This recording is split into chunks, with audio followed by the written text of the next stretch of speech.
नीतिसूत्रे 12. ज्याला ज्ञान प्रिय त्याला शिक्षण प्रिय, पण जो अवदंड तुच्छ लेखितो तो पशुतुल्य होय. सज्जनाला परमेश्वराचा प्रसाद घडतो, परंतु दुष्टपणाच्या युक्ती योजणाऱ्याला तो दोषी ठरवितो. मनुष्य दुष्टतेने स्थिर होत नाही, परंतु धार्मिकांचे मूळ ढळत नाही. सद्गुणी स्त्री आपल्या पतीस मुकुट आहे, पण लाज आणणारी स्त्री त्याची हाडे सडविणारी आहे. धार्मिकांचे विचार याचा न्याय असतात, दुर्जनांच्या मसलती कपट्याचे असतात.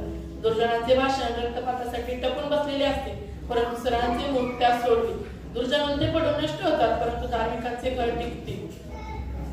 मनुष्याची प्रशंसा त्याच्या सुन्नतीप्रमाणे होते, परंतु त्याचे हृदय कुटील त्याचा तिरस्कार होतो.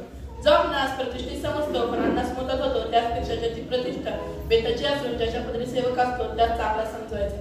धार्मिक जण आपल्या पशूच्या जीवाकडे लक्ष देतो, परंतु दुर्जनाचे अंतर्याम क्रूर असते. जो आपले शेत स्वतः करीतो त्याला भरपूर अन्न मिळते, परंतु जो निरर्थक गोष्टीच्या मागे लागतो तो आकर्षणीय होय.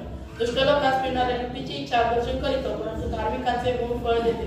मुखातील वाणीचा अपराध दुर्जनास पाश आहे, परंतु धार्मिक संकटातून निभावतो. आपल्या मुखातून निघालेल्या प्रत्येक गोष्टीच्या योगे मनुष्य तृप्त होतो आणि मनुष्याला आपल्या हातच्या कर्माचे प्रतिफळ मिळते.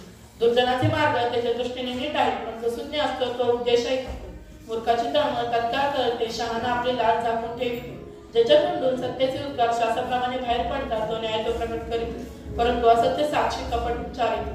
एखादा असा असतो की तरवार भुसकावी तसे अविचाराचे शब्द उच्चारतो, परंतु सुज्ञाची जीवा आरोग्यदायी आहे.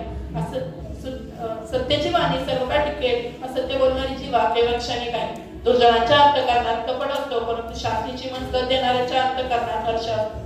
धार्मिकावर कसलीही विपत्ती येणार नाही, दुर्जन अरिष्टाने व्याप्त होते.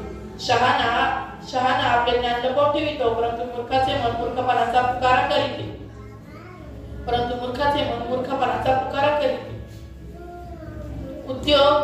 उद्योगाच्या हाती अधिकार येतो, आळशात दास्य प्राप्त होते. मनुष्य चिंतेने दमून जातो, परंतु गोड शब्द त्याला आनंद मिळतात. धार्मिक जण आपल्या शेजाऱ्याला मार्ग दाखवितो, परंतु दुर्जनाचे मार्ग लोकांस बहकवितात. आळस हा आपला शिकार धरत नाही. उद्योग हे मनुष्याचे मौल्यवान धन आहे. न्यायत्वाच्या मार्गात जीवन आहे, त्याच्या वाटेत मरण नाही.